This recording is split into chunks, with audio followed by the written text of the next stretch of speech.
इनकलाब जिंदाबाद। इनकलाब जिंदाबाद। इनकलाब जिंदाबाद। इनकलाब जिंदाबाद। लाहौर सेंट्रल जेल 23 मार्च 1931। शुरुआत किसी और दिन की तरह ही हुई थी। फ़र्क सिर्फ इतना था कि सुबह सुबह जोर की आंधी आई हुई थी। लेकिन जेल के कैदियों को थोड़ा अजीब सा लगा जब 4 बजे वार्डन चरत सिंह ने उनसे आकर कहा था कि वे अपनी कोठरियों में चले जाएं, क्योंकि उन्होंने कोई कारण नहीं बताया था। उनके मुंह से सिर्फ इतना निकला कि आदेश ऊपर से आया हुआ है। सभी कैदी सोच रहे थे कि माजरा क्या है। जेल का नाई बरकत हर कमरे के सामने फुसफुसाते हुए गुजरा कि आज रात भगत सिंह, राजगुरु और सुखदेव को फांसी दी जाएगी। उस क्षण की निश्चितता ने उनको झंझोड़ कर रख दिया।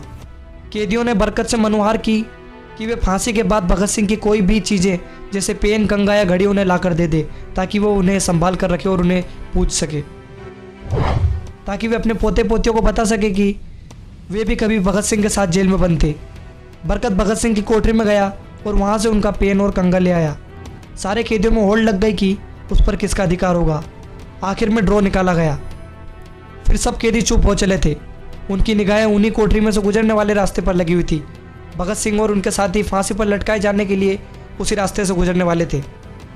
एक बार जब भगत सिंह उसी रास्ते से ले जाए गए थे तब पंजाब के कांग्रेस नेता भीमसेन चच्चर ने उन्हें ऊंची आवाज़ में पूछा था, क्या आप आपके साथियों को लाहौर कॉन्स्पिरेंसी केस में अपना बचाव क्यों नहीं किया? भगत सिंह का जवाब था कि इनकलाबियों को मारना ही होता है, क्योंकि उनके मरने से ही उनका अभियान मजबूत होता है। अदालत में अपील से नहीं, वार्डन चरत सिंह ने भगत सिंह से खेर खुआ थे और अपनी तरफ से जो कुछ बन पड़ता था उनके लिए करते थे। उनकी वजह से ये लाहौर और द्वारकादास लाइब्रेरी से भगत सिंह के लिए किताबें निकालकर जेल के अंदर तक आ पाती थी। भगत सिंह को किताबें पढ़ने का इतना शौक था कि एक बार उन्होंने अपने स्कूल के साथी जयदेव कपूर को लिखा था कि वो उनके लिए कार्ल लिबनेक की मिलिट्रिज्म, लेनिन की लेफ्ट विंग कम्युनिज्म और अपटन सिनलेयर ऑफ उपन्यास द स्पाई कुरियर के जरिए भिजवा दें। भगत सिंह जेल की कठिन जिंदगी के आदी हो चुके थे। उनके कोठरी नंबर 14 का फर्श पक्का नहीं था, उस पर घास उगी हुई थी। कोठरी में बस इतनी ही जगह थी कि उनका 5 फीट 10 इंच का शरीर उसमें लेट पाए। भगत सिंह को फांसी दी जाने से 2 घंटे पहले उनके वकील प्राणनाथ मेहता उनसे आकर मिले। मेहता ने बाद में लिखा था कि भगत सिंह ने अपनी छोटी सी कोठरी में पिंजड़े में बंद शेर की तरह चक्कर लगा रहे थे। उनको फांसी का थोड़ा सा भी भय नहीं था और वो अपनी जेल के अंदर चारों ओर घूम रहे थे। उन्होंने मुस्कुराकर मेहता का स्वागत किया और पूछा कि आप मेरी किताब रिवॉल्यूशनरी लेनिन लाए हो। जब मेहता ने उनको किताब दी तो वे उसे उसी समय पढ़ने लगे, मानो उनके पास अब ज़्यादा समय ना बचा हो। मेहता ने उनसे पूछा कि क्या आप देश में कोई भी संदेश देना चाहेंगे? भगत सिंह ने किताब से अपना मुंह हटाए बगैर कहा, सिर्फ संदेश, साम्राज्यवाद मुर्दाबाद और इनकलाब जिंदाबाद।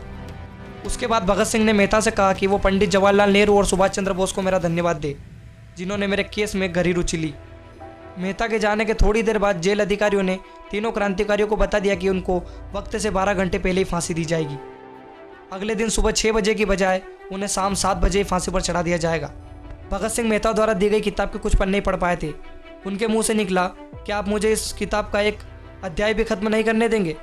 भगत सिंह ने जेल में मुस्लिम सफाई कर्मचारी बेबे से अनुरोध किया कि वे उनके घर का खाना लेकर आए, लेकिन बेबे भगत सिंह की इच्छा पूरी नहीं कर सके, क्योंकि भगत सिंह को 12 घंटे पहले फांसी देने का फैसला हो चुका था और बेबे जेल के गेट के अंदर ही नहीं घुस पाया। थोड़ी देर बाद तीनों क्रांतिकारियों को फांसी की तैयारी के लिए उनकी कोठरियों से बाहर निकाला गया। भगत सिंह, राजगुरु और सुखदेव ने अपने हाथ जोड़े और अपना प्रिय आज़ादी गीत गाने लगे। फिर इन तीनों का एक एक करके वजन लिया गया। सबके वजन बढ़ गए थे। फिर इन सबसे कहा गया कि वे अपना आखिरी स्नान कर लें। फिर उनको काले कपड़े पहनाए गए, लेकिन उनके चेहरे खुले रहने दिए गए। चरत सिंह ने भगत सिंह के कान में फुसफुसाकर कहा कि वाहे गुरु को याद करो। भगत सिंह बोले, पूरी ज़िंदगी मैंने ईश्वर को याद नहीं किया। असल में मैंने कई गरीबों को क्लेश के लिए ईश्वर को कोसा भी है। अगर मैं अब उनसे माफ़ी मांगूँ तो वे कहेंगे कि इतना बड़ा डरपोक भी नहीं है। इसका अंत नज़दीक आ रहा है, इसलिए ये माफ़ी मांगने आया है। जैसे ही घड़ी ने 6 बजाए, कैदियों ने दूर से आती हुई पदचापें सुनी। उनके साथ भारी बूटों की ज़मीन पर पड़ने वाली आवाज़ें भी आ रही थी। साथ में एक गाने का स्वर भी आ रहा था, जो कि था, सरफरोज़ी की तमन्ना अब हमारे दिल में है, देखना है जोर कितना बाजुए कातिल में है। सभी को अचानक से जोर जोर से इनकलाब जिंदाबाद, हिंदुस्तान आज़ाद रहे के नारे सुनाई देने लगे। फांसी का तख्ता पुराना था, लेकिन फांसी देने वाले काफ़ी तंदुरुस्त। फांसी देने के लिए मसीह जल्लाद को लाहौर के पास शाहदारा से बुलवाया गया। भगत सिंह अपनी मां को दिया गया वचन पूरा करना चाहते थे। वो फांसी के तख्ते से इनकलाब जिंदाबाद का नारा लगाएंगे। और उन्होंने इंकलाब जिंदाबाद का नारा लगाया। इनकलाब जिंदाबाद, इनकलाब जिंदाबाद। और फिर तीनों क्रांतिकारियों को फांसी दे दी गई। आज तुझको तो होगा भगत सिंह की मां, तेरा बेटा वतन के काम आ गया।